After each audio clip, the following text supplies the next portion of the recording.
തപ്പുന്നേ? അതെ, ഞാൻ ചെരുപ്പ് ഇവിടെ ഇട്ടിട്ടാണ് തൊഴാൻ പോയപ്പോൾ തിരിച്ചു വന്നപ്പോൾ ചെരുപ്പ് കാണുന്നില്ല. ഇവിടെ തന്നെ ആയിരുന്നു കേട്ടെ? ഇവിടെ തന്നെ ഇട്ടത്. ഇതിനു മുമ്പും പോയിട്ടുണ്ട് എൻ്റെ ചെരുപ്പ്. പുളി ചെരുപ്പായിരുന്നേ, കമ്പനി ചെരുപ്പ്. അതുകൊട്ടെ കുറച്ച് ദിവസം കണ്ടില്ല. അമ്മയുടെ അനിയത്തിയുടെ മോളുടെ കല്യാണം ഉണ്ട്. എല്ലാവരും കൂടെ ഭയങ്കര ആഘോഷമായിരിക്കും, സന്തോഷമായിരിക്കും കല്യാണം. ആഘോഷമൊക്കെ ആയിരുന്നു. എന്തായി നമ്മുടെ കല്യാണത്തിൻ്റെ കാര്യമൊക്കെ?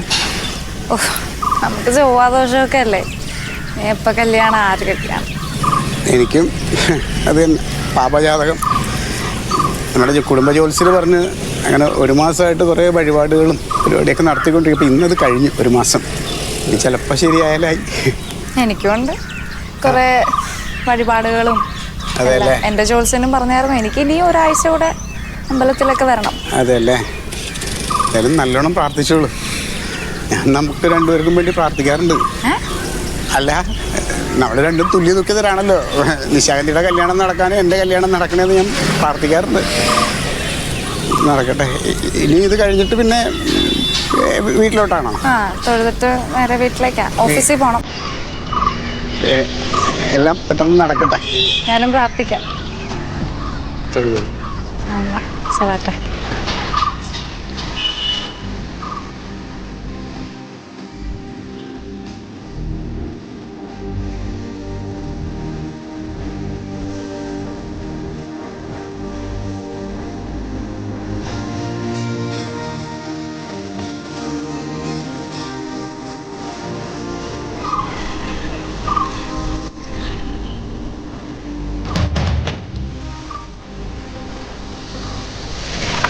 നിത്യോപയോഗ സാധനങ്ങൾക്ക് വില കൂടും. നികുതി കൂട്ടും. പിന്നെ ചുമ്മാ കൂടല്ലേ എല്ലാം. പാർട്ടി കാരണം വെള്ളക്കരം കൂടും. വെള്ളക്കുറത്തിന് നികുതി കൂടും. അപ്പോൾ വെള്ളം നോക്കണ്ട, അതും പോയി. വൈദ്യുതി നിരക്ക് കൂടും, വെളിച്ചവും പോയി. പാർട്ടി കാരണം. അല്ല ഉണ്ണിയേട്ടാ, എന്തോനെ വില കൂടാത്തൊരു സാധനം ഉണ്ട്, ഇതെന്ന് പറയാമോ? പറയാ മനുഷ്യൻ. എങ്ങനെ മനസ്സിലായി? എടാ, എനിക്ക് എന്ത് വിലയല്ലേ? ഇരിക്കുന്ന രണ്ടാളും ഉണ്ടോ? അവർക്ക് പിന്നെയും വരണ്ട്. പിന്നെ ഒന്ന് വാവുന്നാക്കി കടിക്കാൻ വന്നാൽ ഓടൂലേ നീ. ആ ഒരു വിലയല്ലേ ഇത്? ഇതെല്ലാം വിട്ട് എല്ലാം നെഗറ്റീവാന്ന് കാണും.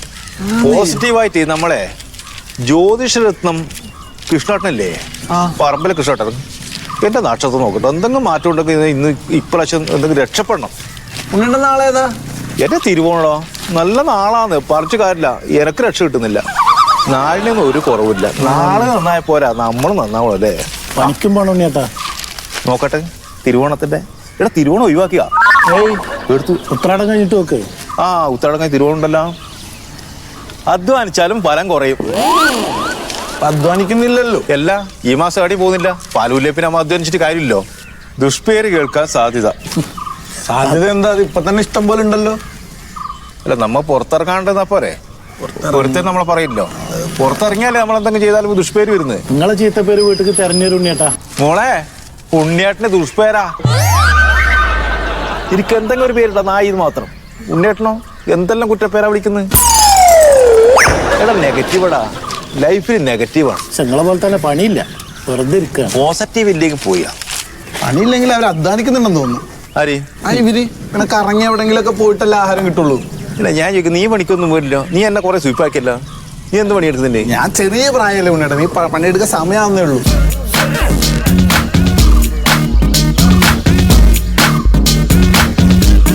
ഇവിടെ എന്റെ അച്ഛനെ ആഗ്രഹം അറിയാം. ഞാൻ പട്ടാളക്കാരനാണ്, വീഴ്ച വിരിച്ചു. എന്തെന്ന് മനുവാട്ടാ, ഭക്തി മൂത്ത് മൂത്ത് സ്വാമിയാറെ പോലെ നോക്കിയാൽ ചെരുപ്പ് ഒരു വീഴ്ചു. എന്ത് മനുഷ്യരാണ്. ചെരുപ്പൊന്ന് കാട്ടെ. ചെരുപ്പ് കാണിക്കാനാ? ഇത്രയും ദരിദ്രവാസികൾ നമ്മുടെ നാട്ടിലുണ്ടല്ലോ എന്നാണ്. ഒരു ചെരുപ്പിട്ടുണ്ടെന്ന് പുതിയ ചെരുപ്പ് മേടിച്ചിട്ട് ഒരാഴ്ചയായില്ല. ആരെടുത്തിട്ട് പോയി? അമ്പലത്തിക്കാരെങ്കിലും പുതിയ ചെരുപ്പിട്ട് പോവോ? എന്റേത് പോയി. ഇത്ര നാൾ അമ്പലത്തിൽ പോകുന്നു, അല്ല അറിയില്ല. പുതിയ ചെരുപ്പ് ഇട്ടോണ്ട് പോയി ആരെങ്കിലും എടുത്തോണ്ട് പോകുന്നു.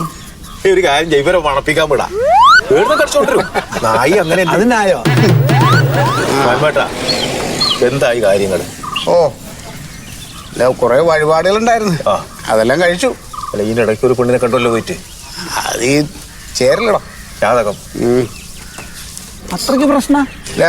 അത്രയ്ക്ക് ദോഷമൊന്നും എനിക്കില്ല, പക്ഷെ പെൺകുട്ടിക്ക് നല്ല ദോഷമാണ്. ആടാ, രണ്ടും ചേരണ്ടേ? പിന്നെ അച്ഛൻ ഇന്നിപ്പോ സൂതൻ ജോത്സ്യനെ കാണാൻ പോകുന്നുണ്ട്.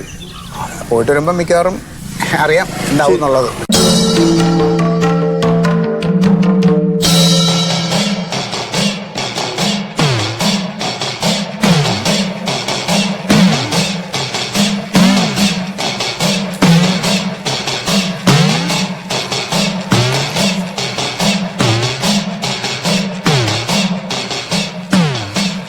കഴിഞ്ഞ മാസം ഇവിടെ വന്നപ്പോ നമ്മൾ പ്രശ്നം വെച്ചപ്പോ ചില പ്രതിവിധികളൊക്കെ ഞാൻ പറഞ്ഞിരുന്നു ചെയ്യാനൊക്കെ ചെയ്യണ്ടായോ? ഒക്കെ ചെയ്തു. പിന്നെന്തോ വേറെന്തോ ഒന്നുകൂടി പറഞ്ഞിരുന്നല്ലോ. സുബ്രഹ്മണ്യ കോവില് അവിടെ പോയിട്ട് 2 നേരം കുളിച്ചു തൊഴുക. അത് മോൻ തന്നെയല്ലേ പോണത്? അവൻ തന്നെ. ആൾക്ക് കല്യാണം കഴിക്കാൻ താല്പര്യമൊക്കെ ഉണ്ടല്ലേ? കല്യാണം കഴിക്കാനൊക്കെ നല്ല താല്പര്യ. അതിന്റെ കാര്യം ആലോചിച്ചിട്ട് ആ കുട്ടിക്ക് ഉറക്കം തന്നെ ഇല്ല. ഈ പ്രായം കുറച്ചായില്ലേ അതിന്റെയൊക്കെ. എന്താ മോന്റെ പേരെന്തോ പറഞ്ഞല്ലോ? എന്താ പേര്? മന്മഥൻ. മന്മഥൻ. അപ്പോ നമ്മള് പ്രശ്നത്തിൽ കണ്ട പോലെയൊക്കെ എല്ലാ പ്രതിവിധിയും ചെയ്ത സ്ഥിതിക്ക് ദൈവകോപമൊക്കെ മാറിയിട്ടുണ്ട്. ഇനി ഈ മന്മഥന്റെ കല്യാണം നടക്കൂല്ലേ എന്ന് നമുക്കൊന്ന് പരിവച്ച് നോക്കാം. ഒന്നോട് നോക്കാം.